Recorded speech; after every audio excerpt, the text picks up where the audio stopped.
Ledbury Studio with the infamous Charlie Smallbone. Charlie, it's an absolute pleasure for us to come and have a chat with you today. And really, you were probably, well not probably, you were definitely the leader in fitted kitchens, going back from when, should we say? Firstly, Vanessa, so it's great to welcome you here to our humble abode.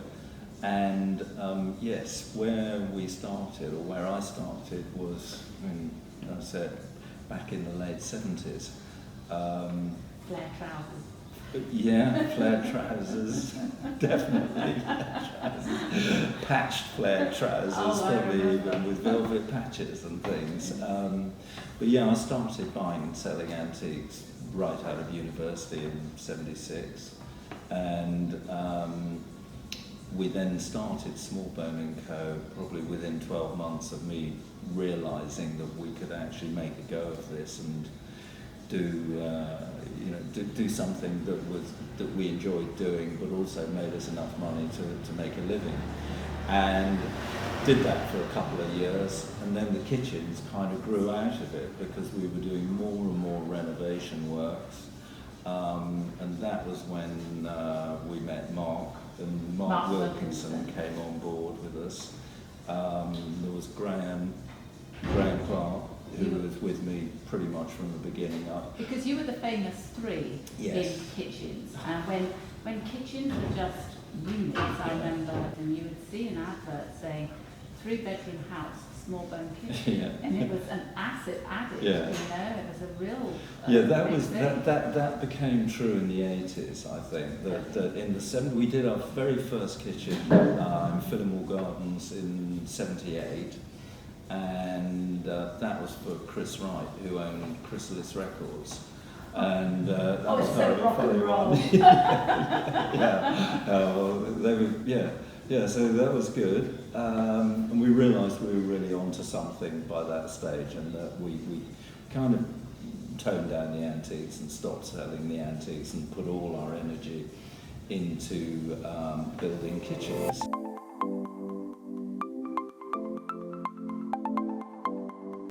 We're now in Ledbury Mews North, say all of 400 metres away from where we started 30, 40 years ago. Isn't it funny how life goes? Which is great, and that part of the reason when we decided that Ledbury was what we wanted to do, we wanted to find somewhere which was like a secondary location. It wasn't on the main street. It wasn't a primary thing, because we wanted to do something a bit more intimate, and dare I say it, bespoke. When we conceived Ledbury, what we really wanted to do was to work with the kind of people that I've worked with all my life. So you've really been engaged with the end user. You haven't been so much of a pack them and stack them sale, have you? I suppose, would you say that's why you haven't really sort of merged into the developers market? Well, I think we always felt with Ledbury that it was Ledbury Studio. It was an intimate experience. So it's a user worker, and that's really how we progress the designs and make each one different to the last one. So you have to get under the skin, very much like the interior design does. You have to get under the skin of the client and find out what they want when they don't know themselves what they want. Exactly that, Obviously Ledbury has you behind it. But I mean, you have a following. You are the godfather of kitchens. These days, apparently I'm the only one left. but I mean, we know all the trade magazines, all the business magazines, and you are always the person that everyone looks to. And I look at now, when I'm at the budget of a residential home, the biggest part of the budget will go to the kitchen. It is a huge value. And yet, I don't see in any of the big multi-million-pound developments that anybody ever uses a bespoke, handcrafted kitchen like you do. And I think with us, when we really kind of decided and worked on the idea, on the concept of what we wanted to achieve with Ledbury, we were well aware that the market that we have always moved towards and felt most comfortable in was dealing with an end user and sensitive people that actually were going to live in their properties. So whether that's working with a designer or directly with our end user client, or a combination of both, we've always felt that it was a consensual kind of job, that we were less interested in looking at large speculative development kind of projects where you might get 50, 60, 100, whatever it is, kitchens that were sort of mirror images left and right, or whatever it is they are, that just needed to be done. We always liked the process of working with people that are sensitive and passionate about the designs that they're doing, because they're going to live in them at the end of the day.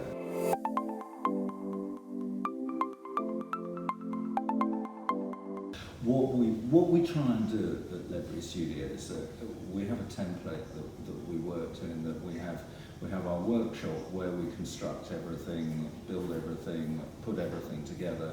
But then we have a selection of friends, artisans, collaborators. Fantastic. That we work discreetly and specifically with on pretty much everything we do. And we have a stable, really, of these people. So, I mean, everything you see here is unique for the project in question. So you don't go and find a kitchen and say, I want that one? No. No. Yeah. No. So, I mean, what we've got here is George, who does the choppy water, which is all hand carved. Oh gosh. So what this, is this? This is a sample piece, yes. But we'd use this as a fascia material. In fact, I've got this on a couple of jobs that we're doing at the moment, which he carves by hand, and then we would insert that into panels. Oh wow! I mean, not as a ramp, but as a full shape, panel. Yeah. And what is the wood then? It's not rubber wood, is it? That's oak. It is oak. It is oak. Yes, it's yeah. So really, your kitchens are built to last as long as the house lasts. Yeah. Yeah, we've got a cast bronze handle which I developed about a year ago. So you even down to the handles, there's nothing out of the box. You're designing everything. The idea is that we are genuine bespoke, and that every job will be different. So you really are appealing. Your clients will be somebody who has the passion that you have for the materials and the kitchen. Anybody who's getting excited about what they're going to have in their home and how they're going to live in their home, then we can have a relationship with them. This is a mica finish, again with a resin. This is very light. Yeah, I mean that we're using on a decorative panel to go on the back of the wood. We've got a project at the moment that we're designing, which we're looking at the kitchen going into a double-storey space. So the entire entity of the kitchen has to be, it's visible from the top, from the back.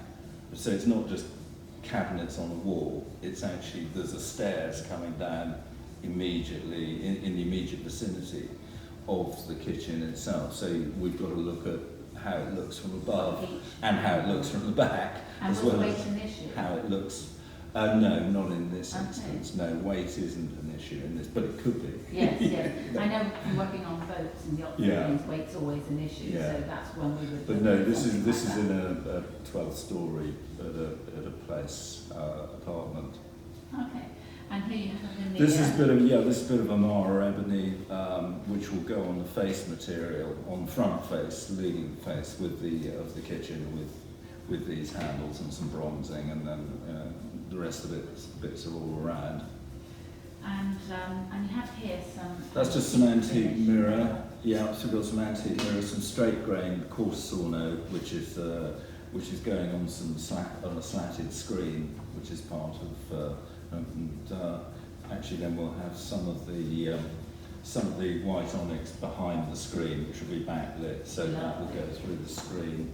And then this is an Egyptian alabaster, some genuine statuario, which is pure white marble, the original Carrara statuario, but the good stuff, the stuff that you don't normally see, because it's pure white.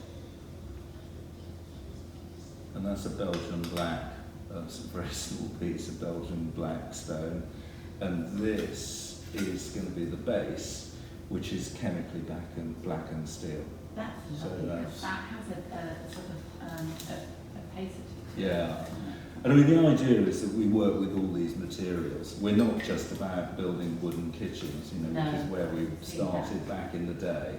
This is all about, quite a complex interface of materials and checking that they'll work. In this, I mean, this is for a bar which goes in a slightly different area, but there's a thematic that needs to run through. Yes.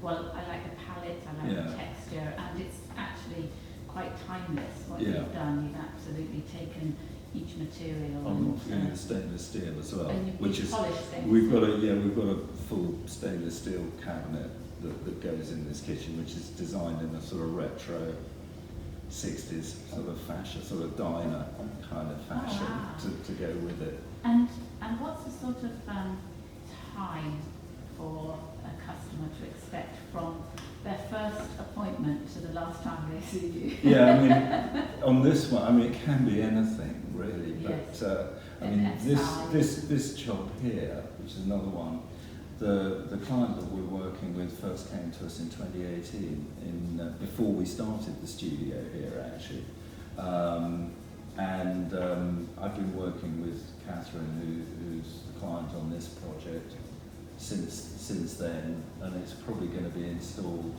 round about Christmas time. 2020. Yeah, so that's 2.5 years actually. But that's not all. This one is probably 5 months. Okay, so probably a standard. And I mean, we can, on a smaller project, we can turn it in 12, 14 weeks, that sort of thing. But probably it's hard to go less than that to give it sufficient thought and processing, because also, as you say, what you might come up with in the first instance isn't necessarily what you end up with. That's absolutely right. Yeah. Well, Charlie, thank you so much for inviting SBID to come and talk with you today at Ledbury Studios in the famous Notting Hill. Well, we're delighted to have you. Thanks very much.